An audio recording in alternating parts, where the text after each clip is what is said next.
Pacific Northwest area is well known for the beautiful mountains and especially the Mount Rainier. And today, I am here in Renton, Washington State area to interview another racing pigeon fancier, local fancier. He is a member of Greater Seattle Racing Pigeon Club, Mr. Wade Farley of Greater Seattle Club. Yep. Greater Seattle Club. Yeah, that's it. Thank you for letting me be here, sir. So welcome. Thank you so much for being here. I'll let you know, guys, he has a very beautiful area here. Yeah. I almost went to the really... up the front, yeah. Up the front, yeah. down there, and go straight to the lake. Yeah. By the way, we received lots of requests. They ask me, how does the club racing works? Mm-hmm. You know, most likely, those are the viewers who are new to the sport, or they do not have any idea, but they saw our videos and they got interested in this type of hobby. Mm-hmm. So they requested me, hey, can you explain how the club racing works? Mm-hmm. But before we go there, let's ask Mr. Wade, how did you start with this type of hobby, the racing pigeon? Some people think that you're just born with feathers in your lungs or in your body or something like that. And okay. I got hooked about 12 years old through an uncle first, and then through someone closer to me also, and just started keeping the pigeons around. I've been racing probably since I was about 14 for most seasons. So you started here in... Actually in Oregon. I grew up down in Oregon, south of Portland. Yeah, I'm buddies with a few of the flyers in the Portland area, and yeah. So you know Michael Sheely? Yes, absolutely, I do. I have one of his cocks in the loft over here. As a matter of fact, we have some of the same bloodlines. And he's a really good guy. I just went and visited him recently on the way back from the coast. So yeah, nice. I do know Mike Sheely. Yeah, well, he's vacationing somewhere in Italy. He's back now. I just texted him. Yeah, he's back. He's over there for a month when we have a 2 chance to go to Oregon, maybe we will have the opportunity also to meet Michael Sheely, one of the living legends in this sport. Yes, he's been around a while. So you started when you were 12 years old. Mm-hmm. And then what club did you join the club right away? Yeah. Hub Club in Albany, Oregon. And we flew with the Oregon Trail Combine out of Portland, and we flew an Eastern course. But yeah, started right away, and had my parents take me back and forth. Wasn't training and didn't know much about the sport at the time, but I've learned since. So you got it from your uncle, because you were only 12 years old at that time. Of course, you cannot really join the club underage, right? They have a junior membership. Oh, junior member. Junior I'm saying like the training toss and everything like that. Yep. So how did it work? I trained him some myself when I was able to start driving. But same. You set up a season, and you know when the start date is, and you need to start training your pigeons about 4 to 6 weeks before the start date of the racing, and just work them out. So would you consider your uncle your first mentor or something like that? Oh, no, not necessarily. He lived in Medford, Southern Oregon, but a couple guys in the club, one in particular, Walt Jillians, fascinating old gentleman, was from Wales, and his father and grandfather flew over there. And he knew more than he'd forgotten more than the rest of us knew, I suppose. And he just smoked us in the distance, all pigeon flying, but just a huge amount of knowledge there. Yeah, I learned a lot from Walt Jillians. I don't want to pick out. Well, I can pick out a couple, 2 or 3 names, but yeah, he was. Where did you acquire your first birds before? Just from other club members, and then I was always like to go to the auctions and see what I could find there. And I found I had very good taste, because usually the birds that went for the most money, I wasn't usually the one buying them, but just by my handling, and that's what you learn a ton going to auctions and shows too. I'd encourage people. So what is the huge difference of the club racing before, when you were younger, and today? The biggest difference is, of course, the clocking. When I was younger, up until when my kids were young, we had clocking where you had to be at the race or at the loft, and the bird came home, and we'd come home, you'd take a little rubber band, which is called a countermark, off his leg, and put it into the clock and stamp the time on a tape. So you physically had to be here. So luckily for me, about the time the kids were starting soccer, about 6 or 7 years old, they came out with electronic clocking, and that's the biggest step forward. And that you don't have to be physically at the loft. It's always best if you can, or it's best. That's where I'd rather be that day, but you don't have to be there because the birds kind of clock themselves. But pigeon diets, oh my goodness. We used to feed just a 16, 17% protein mix, and now we're down feeding 13% in fat content, knowing what medications and those sort of things. But if you keep it simple, you can still have a good time just to keep them healthy. So Wade, when you were just starting with the sport, when you were 12 years old, were you already particular with the pedigree? Oh, I'm familiar with them. I'd picked them up and looked at them at the auctions and that sort of thing, and tried to, look for winners and the parentage and that sort of thing, or a history of the type of pigeon that it was. But more so, just handling the birds and discerning the different, body types, whether it be, the wing, the muscle, the back. Just getting familiar. The soft plumage. I enjoy a bird that when you put it on the wing, it's you can feel the vibration in the muscle and that sort of thing. So just handling the pigeons. But I was familiar with pedigrees, but didn't chase them necessarily. Yeah. Had a little bit of everything. So do you remember the first pedigreed bird that you had when you were young? Oh, sure. Yeah, well, yeah, I was a little mealy hen. I couldn't tell you the band number, but came from a gentleman that was racing or breeding pigeons up in Alaska. And and then a workman cock because of my good old friend Walt Jillians. He was familiar with the workman bird that flew in England, and the bird of that lineage came up in an auction that he and I were at, and so we picked it up as a nice little mosaic pied cock, but of the right, chasing that bloodline again. And so those are some old bloodlines, right? Yeah. That was probably Mussolini, and those are Mussolini, and I don't know about Stash certain that one, but Scion. Oh yeah. Bastin, and Jansen is kind of old. Oh yeah, it is. And I mentioned the Bastines. I was just from I met an old gentleman in New York City, Louis Bernardoni, and he had Bastines, and actually it was the famous the auctioneer from back east also that everybody uses. Anyways, he hooked me up with Louis. Louis flies the Bastines. It's all he's ever flown, and he just dominates the distance competition in and around New York City. So, yeah, so hooked up but also have a number of the Rick Cools pigeons from Bruce Gordon and Carl Wallmaker locally, and I watch. So what are the let's not look in the pedigree first. Okay. And in regards with the physical quality of the birds, what are the things that you look when you are acquiring your stock bird? For example, this one, let me hold that one. Oh, yeah. So this is one of your flyers, right? Yes, yep. So this is a strong back right off the bat, I can tell. Yep. So what are the physical qualities that you look? That's it. I don't know too much about all the different wing signs and that sort of thing, but you mentioned one of the first ones right off there at the back. The plumage is number one for me, and I do try to make some effort to keep nice plumage on the pigeons, but a lot of that just comes with the bird. Muscle structure, tight vent, all the normal, attributes that you like to see in a good pigeon, because they're going to pass those on to their progeny. But certainly a race history of and some this sort. Is what is the bloodline of this one? That was probably on Rick Cool's birds, yeah. And this is a pearl eye. Let me just show this. A really nice pearl eye. And it's molting one of the flights, right? Yep. Yeah. Got dropped the 10th yet. Yeah, the 10th. But I can tell this is a buoyant pigeon. Really nice. Buoyant season, yep, absolutely, yeah. And the feather quality, it's like holding a silk. Yeah.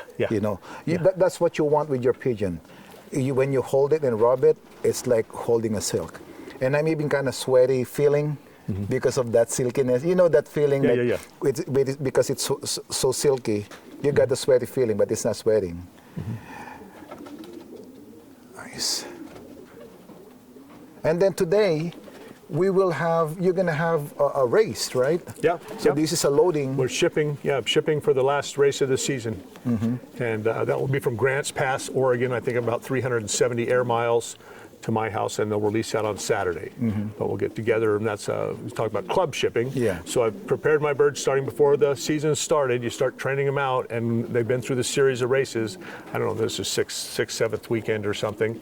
And you go to the race with what you have left. Yeah. So how many clubs are joining this race? It should be 5: Snow King, Greater Seattle, Tacoma, and Top Gun. Is that just 4?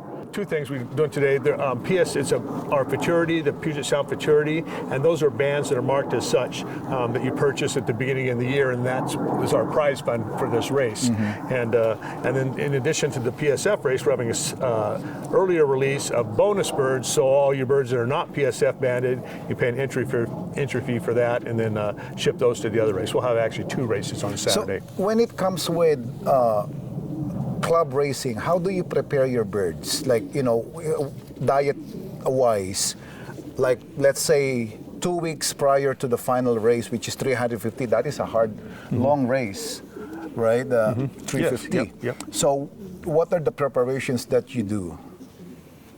Just to increase the fat content towards the end of the week. Otherwise, just keeping the weight of the pigeon down. The younger guys have got me feeding by the gram now, so I'm measuring grams of feed that I'm giving them to keep that down. During the week, on the weekends when they're coming home from the race, they're getting all that they want for a day and a half or so. And some medication, we put them through different medication regime and amino acids to recover and muscle and that sort of thing. And do you and vaccinate? electrolytes. Do you I vaccinate? do, yeah, also? particularly the young birds. The old birds, I've gotten away from it. I'm not big on paratyphoid and PMB, but there's a rotavirus for the young birds that we use, and that's cut our losses immensely. Yeah, it's a big deal. So, for example, it's loading tonight. What did you feed your birds? I feed Versalogam mix, champion, Jerry, and energy mix, and then add some sunflower chips to that. So you don't worry too much with the protein. No, just fats. Fats, because they're going to burn those fats. Correct. Yeah. For the race. So, what are you gonna explain to us? Like what I've said earlier in the introduction, there are people who are asking, how does the club racing works? So, for example, you want to join the pigeon club. racing, the local club. Yep. So, can you give us some insight or bird's eye view in regards with how does it work? Yeah, I guess the best thing probably go to the AU and find the club closest to you, or get a hold of a pigeon flyer. I'd be happy to help get you directed to a club. The clubs are small, but yeah, just go in and meet the guys and apply for membership and get signed up. Have your loft and birds, or just contact them and get set up with all that stuff through the local guys. And what I love about the club racing, the local club members, they will gift you birds if you don't have yet. Absolutely, yeah. Breeders, young birds, all of them. We'll set you up. They will help We're you. not all in it to sell a bird. Yeah. There's plenty of pigeons around to share with new flyers, and they'll get good stock. And it's more on camaraderie and getting more people involved into the sport. Yeah, that's so much of it. As you hear, that's one of the big things in our society today. There's not enough socialization going on. It's leading to a lot of bad things and unhappy people, but this is a great way to have it. So you joined the club, right? You registered, for example, you're the club president of the location where I'm going to join. Yeah. Okay. Right? Sometimes, yeah. Sometimes. Yeah. Anyways, yeah. Okay. So I'm gonna join. Oh, hey, wait! I want to join your club. So I'm kind of interested. I saw Romer, his video in YouTube. So I joined the club. Yep. You gave me birds. Yep. How do I take care of the birds? How do I train them? For example, okay, we build the loft already. I have the loft. I have the trap. I have the clock. Yep. Right. Yep. So how do you make the birds come back home? Yeah, you want to just start with younger birds, if you're bringing them in from other sources, and whatever, weaning, 28 days old youngsters or that sort of thing, and with the fly pin on the outside, and then I'll even take the birds away from the loft and sit them out here in the middle of the driveway and let, in another crate or something, and you can look back at the loft. But just taking it slow with the babies to begin with early in the year, and then just flying them around the loft and controlling them with feed. You don't want to have feed in front of them all the time, but the control with the feed the first few times, just helping them get familiar with going through the trap and that sort of thing. Because lots of people, they are surprised when they found out one of my hobbies is pigeon racing. Oh, everyone is, yeah. And they are surprised knowing that the pigeons come back home. And the question is, I am pretending that, in my interview now with you, pretending that I have zero knowledge to answer your question, absolutely, right? Yep. Because okay, how do they come back home, right? So we have this viewer or viewing, we call it aviary also, right? Yep. You do not let the old birds fly, right? Like, for example, I just acquired it. Yeah. I just acquired it. Yeah. Right? You want to start with younger babies. Yeah. Okay. Yep. So how do you do it now then? How am I gonna do it? So okay, I got the young birds that never flown somewhere else yet. Yep. So how's the process then? Yep. Just getting them out in this fly pen. Okay. And then start, working with the birds, getting familiar with yourself, and then get out here in front and teach them how to use the drop, just push them through the drop hole there at the top and calling them in with feed and that sort of thing. Just take it very slowly. And then I'll just let the young birds out on the How long am I gonna let them stay here? Like to view? 3 or 4 weeks after you receive the pigeons. And then they will be familiarized with the area, right? And then you open the... Yeah, you can open, I have a side area here, and then you just let them walk around on this landing board here. Mine's just wire. Sometimes I make it bigger, but they just walk around there. I don't force them to fly. You don't spook them, in a nutshell, right? You don't spook them. No. Yeah, you want to keep it calm and quiet out here if you can. But yeah, they start looking around out here, and again, you push them through the trap 2 or 3 times and let them start flying around. And then their next question is, how do they able to fly 350? Right? Yeah. That's the next question. Yeah. So how's the training goes? Like, around here. So once they're up flying around and they're routing or flying around in a group, and say we just have 20 pigeons, which is a nice size team for a new flyer to start. Loft fly. Yeah, right? yeah. And so when they're out loft flying and grouping up and maybe even ranging is even better, and that'll take 3-4 weeks before that happens. And then just start taking them out short, take them out maybe in a 360-degree circle, maybe 2 miles out the first couple times, and take them to the same place 2 or 3 times until they're beating you home. And again, always watching the amount of feed that you're giving them. It's like 1 mile for now, and then 5 miles the following week, something like that. Yep. And then 10 miles. Yep. I always just gauge them. What's your increments? Similar. Yeah, 3, 5, 10, and then you can jump right on out to 20. But when they start beating me home from any one location, when I drive back home and they're here, that's a good thing. Or come back home and they're circling, that's a good thing. If it takes them a little longer, then you might want to hit the same station again. So how many times, for example, they're already loft flying, right? Yeah. For a couple of weeks now, but I'm not tossing them yet. They're just loft flying for let's say 3 weeks. Okay. How many miles the first mile you're gonna toss them? Even less than a mile sometimes, or a mile, or I might even just take them down to to the end of the driveway or something like that and turn them out the first couple times just to get familiar with it. Seems like the strains that we were flying when I was younger, it was common for guys to take them out 20 miles the first time and do just fine. They'd all be here, but I don't know if it's a difference in the strain or all the other electromagnetic stuff going on in the atmosphere that keeps them that makes it a little tougher for them. But yeah, I start off real slow. I baby them. You don't want to lose them. I put a lot into my little collection of breeders and whatnot. I don't want to just throw them away, so I give them every chance to take it slow and not jump them too quick. And then they also ask the question, how do you know that the bird came back home even though you're not home? You can use the clock. There you go. If you want to put a chip on it.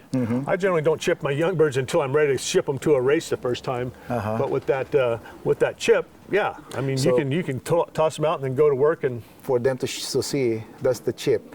It's covered with orange duct tape because it's a cock bird. But yeah, there's the little chip ring that gets snapped on after you start. Well, after the bird's trained out and you know he's going to come home for you, you put on the little clip ring that's common with all the systems, and there's a scanner pad underneath the landing board there, and when the bird comes in. So that is the scanning pad. Yeah.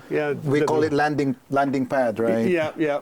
Whatever. That's just hanging down there. But that goes into the cable, runs into the clock, and that'll record the time. I generally don't do them when I'm just training the pigeons, but you sure can. I know guys that do, and that's to figure out who's coming at the first fastest in the training each time too. And that is connected to the AU, right? The clocking system. I'm not sure how that works, but absolutely. The results from the club, I think, get forwarded onto the AU. If your club is under AU, it will go straight there. You can see the race results and everything like that. Yep. And you use this wonderful dropper. Yeah. The Satinet. The So on race legendary day, dropper, Satinet. So can you tell us about what is it speaks to its name, dropper. What is the importance of having this during the race day? Yeah, because it's a doggone competitive sport, and the difference between first, second, and third position is sometimes just seconds, often, or just a minute or two. So the faster when this race bird comes back from Eugene or Salem or wherever, and he's dropped out of the sky, and you toss that dropper at the board, and then this race bird in perfect world, he'll follow him right to the board rather than landing on the top of the loft or to continue circling. And that's the whole purpose of the dropper. So this is a fancy bird, and this is a racing bird. That is the huge difference about that. The satinets, they will fly, but not really too high. Yep, They might yep. circle around. Yeah. Depends on how you feed them, and But yeah. this bird wants to go home right away. Yeah. He's got a mate in there, and on race day, sometimes I won't feed him in the mornings, and so he's more apt to want to get back in there to his mate or babies or whatever it happens to be. And I just have a few of them. I don't use them all the time like I should, but some guys will have a bank of 50 single release boxes or something, and they can push a button, down in Florida or something like that, and he'll drop out, kick out his sat net every time we have race birds come back. So. Yeah, that's how important the satinets or the droppers. They can use other, fancy pigeons. Yep. Just don't use the rollers because they're gonna fly. Stay in the air. Yeah. The purpose of the droppers, like the fancy birds like satinet, is that to attract the racing pigeons to come back to drop right away. Because when they come home here, they already know that this is their loft. There's a tendency, if they're not tired yet. Yeah, keep on circling. Yeah. And those seconds are positions on the race sheet. Really so, important. Yeah, you want to get them down as quick as you can and into the loft. But yeah, you can even use another race bird. I just keep this around because, I enjoy having there's something different in the loft. The granddaughters like them. Nice. Yeah. So from Oregon, let me go back there. From Oregon, you moved here. 1985. 1985. Yep. And then were you been member of Greater Seattle? No, it took a couple years until I moved to this location. I was living in Kirkland, Redmond, Washington, and flying partnerships with a veterinarian, Jack Darling, who's flying in the Snow King Club, I believe, at the time. And there's still a Snow King Club today, but I was members with them for a couple of years until I moved down here closer to this club. Nice. Yeah. And we will show the lofts of Wade. This is the flyer's loft, right? Correct. And you have the breeder's loft here, and we will show that. I believe we answered already the question about how the club works, right? And if you have more questions in regards with club racing, you can contact me, rpmvproject@gmail.com, and we can hook you up, and we can link you to the local club where you belong so that they can explain more in person, how does the club racing works. And we will go to the Flyers Loft of Wade Farley. Thank you so much, Wade, and I think we can release this. Let's see.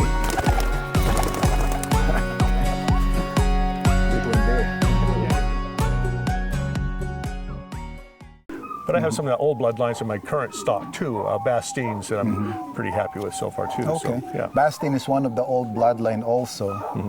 And, well, let me cut this. I think you can let them loose. Oh, can I let them out? Yeah, it's okay. When we're gonna fly the drone, that's the only time that we're gonna. Okay, we're gonna have an interview, but first, let's have a friendly interaction here with these dogs. Look at this. Hey, wait, I'm gonna bring my kids here one of these days. Look at this. So we have this now. And hey, you're so friendly. Huh? I'm gonna have an interview.